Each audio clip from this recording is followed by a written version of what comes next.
This clip is for you if you think McLaren has a bias towards either Oscar Piastri or Lando Norris.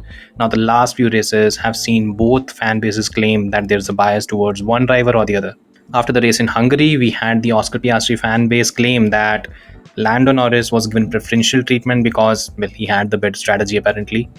On the other hand, after the race in Zandvoort, we had something similar where we had the Lando Norris fan base claim the DNF is something that's on McLaren and that is something that should be rectified, and maybe Oscar Piastri is getting better equipment. Then we had the race in Monza and we had the whole driver swap. Now, once all these things have happened, there's something that we need to understand. It's not a case of bias towards one driver or the other, because in the last 18 or so months, there has been evidence to the contrary. Last year in Hungary, if McLaren was so much pro Norris, they would not have shifted positions. They would have rather made a call much earlier in the year that Lando would be the de facto number one, Oscar would be the de facto number two. This would have helped Norris in the world title battle against Max. But they did not, because they wanted to keep things equal.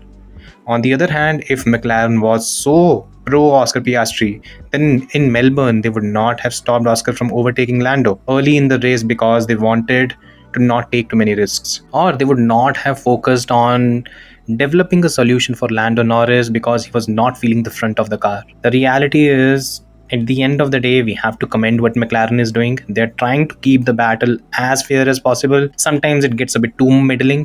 I agree with that. The manipulation is not fun, but the reality is it's a sport. Sometimes the cookie crumbles in favor of Lando, sometimes it does for Oscar.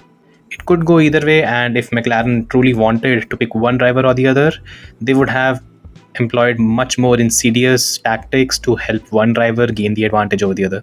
They are not doing that, and if there is a content creator that actually comes up and says such a thing, please tell them that's not the case and do not question the integrity of teams that are working very hard to keep things equal. What's your view? Let me know in the comment section.